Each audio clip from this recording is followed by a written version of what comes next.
In a few moments, we'll have a Q&A session, only written, and we are not going to be able to answer them all. We're going to give those unanswered to our lecturers so they may answer them later on. So while I get the questions, I want to make the following remarks. I think we've heard a series of arguments and references to researches that prove that the kind of researches related to measuring subjective well-being have internal consistency, have capacity of finding out things systematically and scientifically, and also they have the capacity of helping us to orient decisions related to public policies. I think it's important to say that we should try to substitute as far as possible, given the public policy is related to political and public issues, but as far as possible to substitute intuition by knowledge.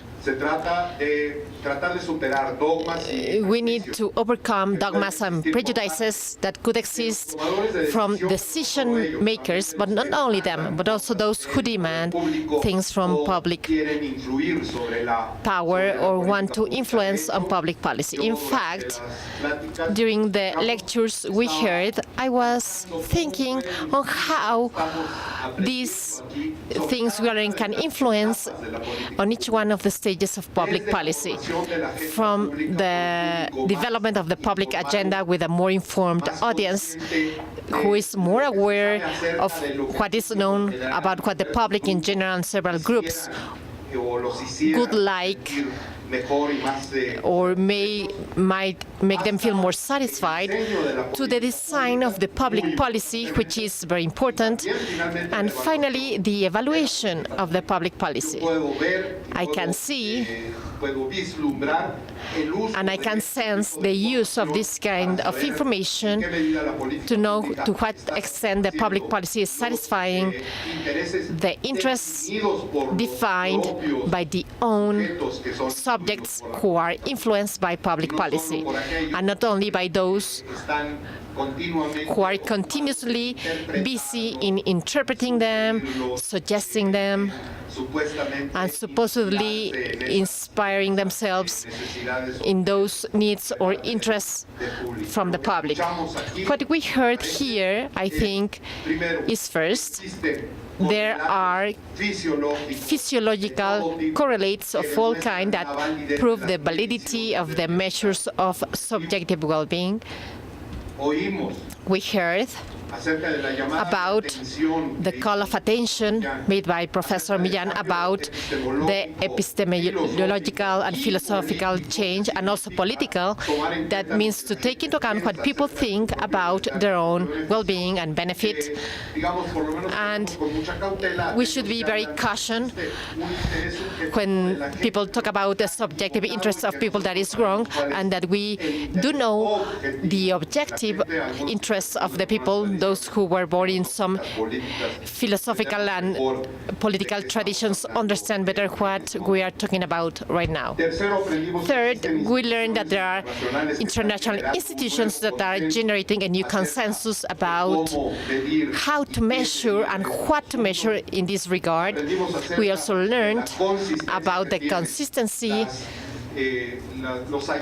of the findings of the several researches on subjective well-being. And finally, I think we heard something about best practices that are fostered from international institutions as important as the OECD or the UN. And we're going to make progress on this, and we hope that in Mexico we may contribute to better and more effective measures of subjective well-being. So we'll try. I'm sorry. Please.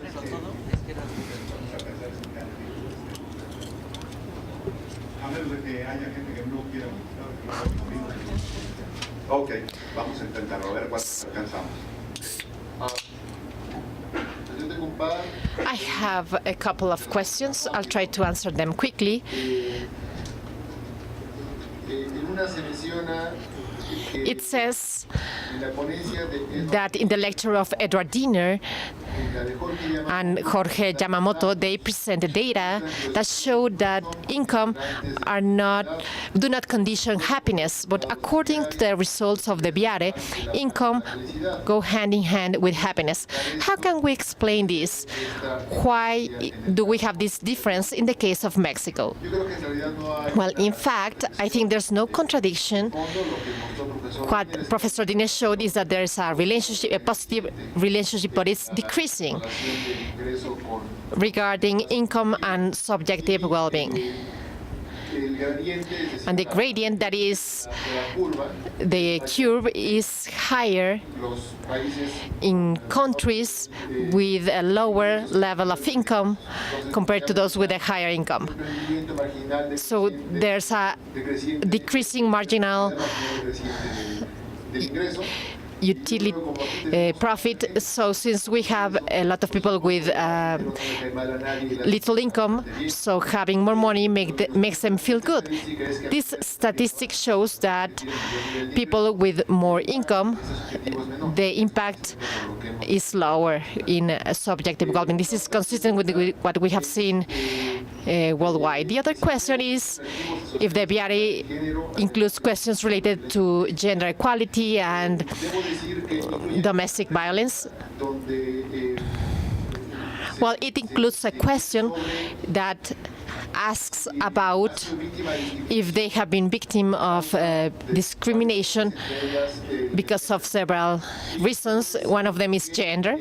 And I have to say that the plan in INEGI is to keep on incorporating our demographic surveys the issue of subjective well-being. Particularly, we plan to incorporate this in the national survey on time use of households. We are going to see how much people, particularly women, how much time they devote to household, house chores, etc.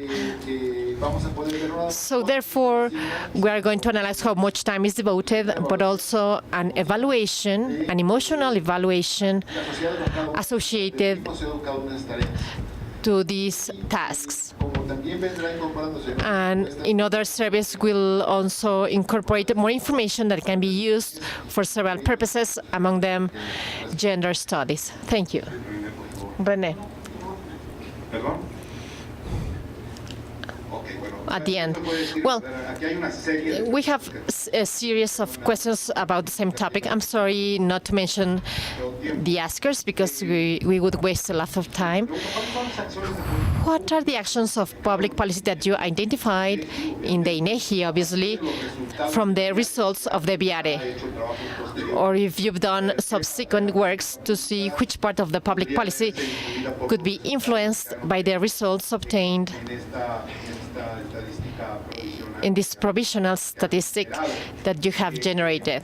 Una pregunta que One question, es una another question is related to cultural things, that is, if there are systematic differences between por ejemplo, ya que se menciona groups específicamente, grupos indígenas, like indigenous groups and the rest el resto de la of the population. las demás encuestas que tengan The rest surveys related to INEGI, como aspectos específicos. like specific aspects, housing, Voy a and others, I'm going to send them to you in INEGI. So emails. if you gave your emails, you might get an answer. So please, Gerardo. En la parte indígena realmente Regarding indigenous populations, we have no relevant information in the BIARE. There's a question about this, but it didn't work well, so we're not exploiting it. It's part of this learning process. que estamos, esperamos que We hope that in the following surveys, where we incorporate this question, el tema de población indígena podamos we may capture this in a better manner. y bueno, en cuanto a las políticas, Regarding the policies, la finalidad This is the purpose of the seminar. I don't want to mention this very thoroughly, just a couple of things. For instance, the charts that we were seeing, we found that having someone sick at home is important, but we see that if the one who is sick is your son, it has a higher impact compared to another member of the family. So knowing this kind of differentiated impacts can give elements for the allocation of resources when they are scarce, when I have to choose who I have to allocate them first. So this is a possible path of action, and there are many others. For instance, we found, I didn't present that here, but we found that those who are unemployed, they really have no difference in their subjective well-being compared to those employed. So that gives me an idea that in general, people, work itself is not contributing a lot to them. So this is an argument in favor of improving, let's say, the quality of jobs that we have in Mexico, because in other more developed countries, there's a relationship, clear relationship between being employed or unemployed. After controlling by income, there are non-money losses, which is not the case in Mexico. So there are many things we can discuss about this. About this, personally, I can say that I'm using now the data to confirm findings I've had in the past about the impact of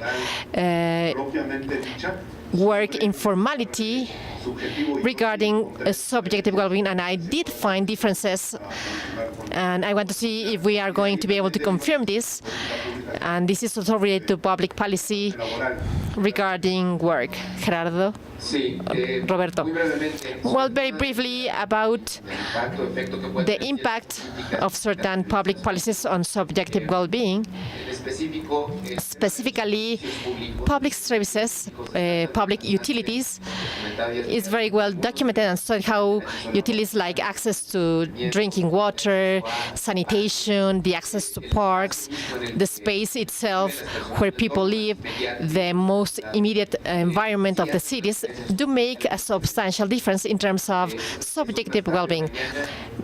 Maybe today or tomorrow, when they present the latest index in 100 cities in Mexico, and we are going to discuss this more thoroughly. But also internationally, one of the domains, of the vital domains that is more present in the measures is public utilities. And there are precise indicators on how this impacts general well-being, but also subjective well-being. There are indicators of satisfaction with the quality of health or education that are also being included broadly in this kind of measures internationally. Public utilities might be an important domain for subjective well-being. We have a question for Jorge. He's going to ask it. Well, it says that all people have the capacity of expressing orally what's happening. However, there's evidence that people may have different skills. Should we probe into other procedures? This question is also asked to Marco. Well, this is related to the cultural issue. Our line of research for many years was in Andean and Amazon communities. We use the basic package of service worldwide use, and many of them were not even understood in spite of being translated to the native languages. One of the reasons is that these communities use a very concrete thinking, and if it's too abstract, it's not going to be understood. Happiness was a concept overly abstract for them. One illustration is that in an Andean community, the question, what do you need to be happy, had to be translated as, if I want to live here, what do I need to be okay? In the Amazons, it's even more complex because they have so concrete language or terms. There's no word for ice, but it's called agua suduro. And milk is not called milk, but the juice of the milk. So these are word constructions. So we've also found this in Peruvian companies where many workers have not completed middle school and they do not understand the scales or the happiness scales. So we need to validate the cross comprehension, not only the cross translation, especially in the segments of lower education level. It's not that they are full, but they have developed some skills that do not match ours. People in the Amazon survives in the jungle and creates a community. If they leave us 3 days there, we die.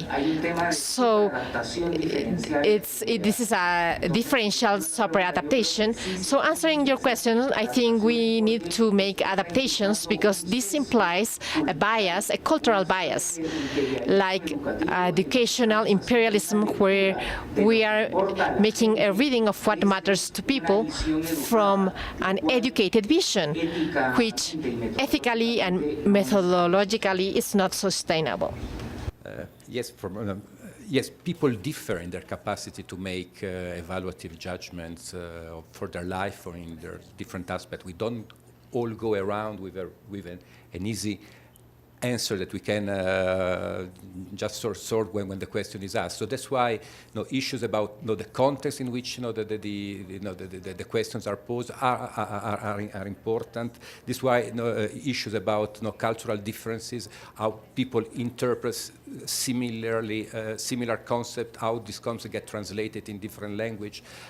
How the propensity of people to use differently reporting scales are all aspects that can be potentially important. But that's why one of the goals of the guidelines was to put forward some simple recommendation to minimize those type of effects. So, for example, when it comes to translation, one of the strong recommendation in the guidelines is that a robust process of translation and cross-translation from the different language should be used. That's why you recommend that to control for context questions, it is important that these are asked early on and and when it is not possible, that some type of transition question are used to minimize the effects.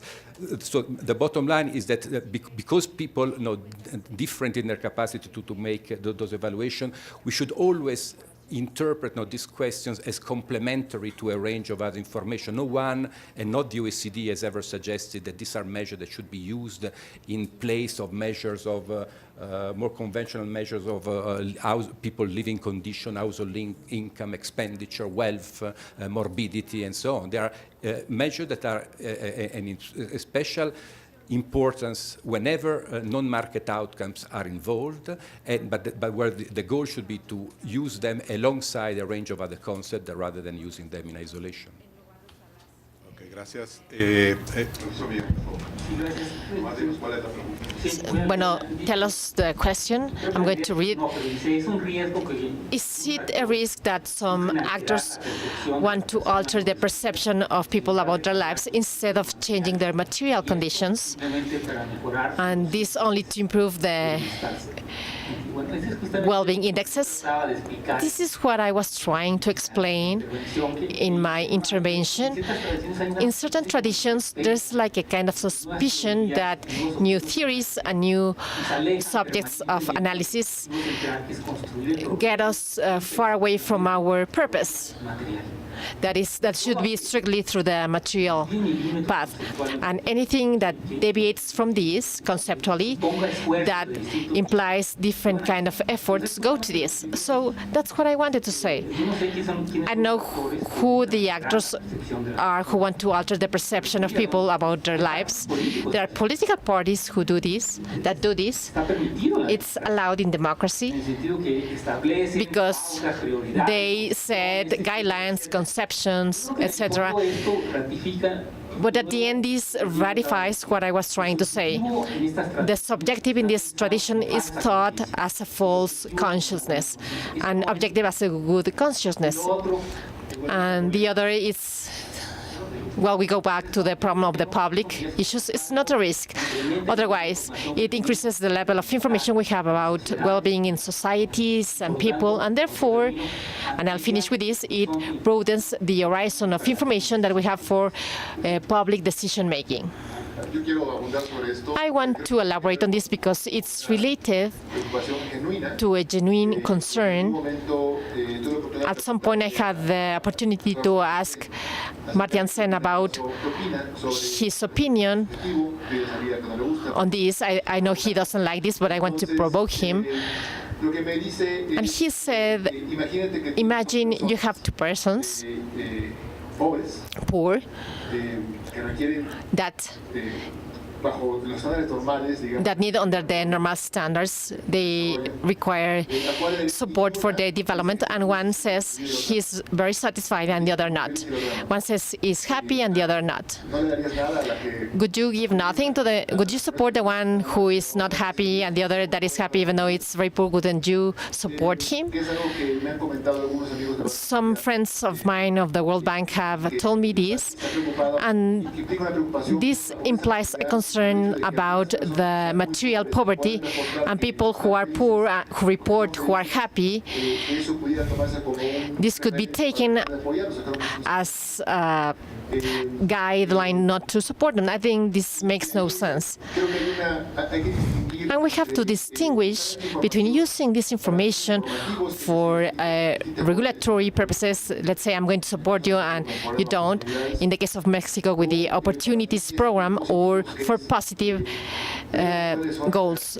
That is, I analyze your characteristics, and this is, and according to your set of characteristics and for public policy, we see what we can do.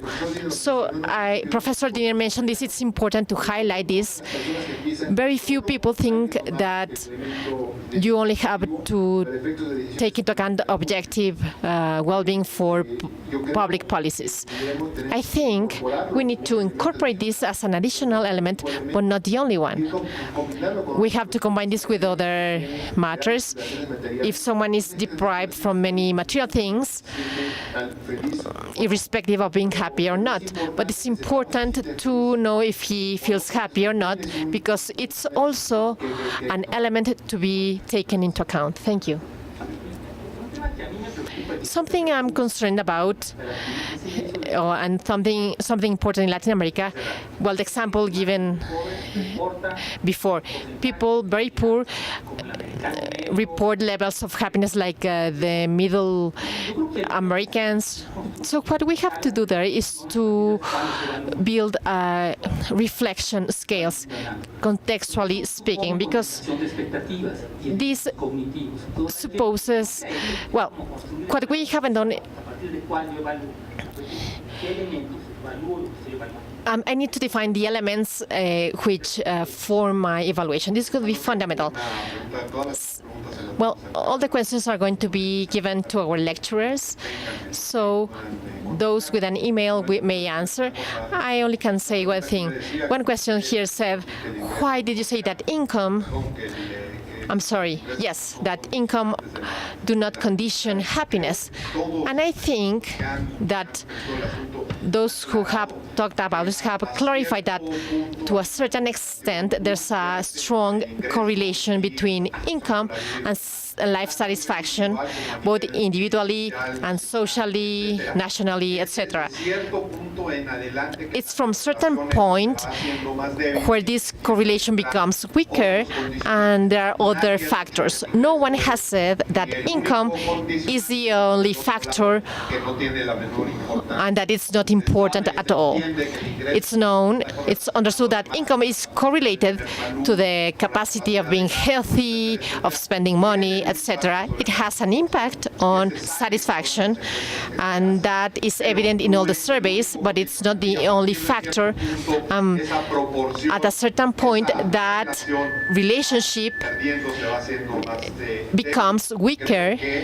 I think all of us will need to research on this, trying to find those contexts that are important, recognizing the differences, the cultural differences, and so forth. But it's a very powerful tool for the public policy not to take into account. In any case, I think it has the same status regarding the philosophical and political ideas that try to identify what people deserve and what they should have. Well, with this comment, I finish this panel. I'm going to give you the questions asked by the audience, and let's continue.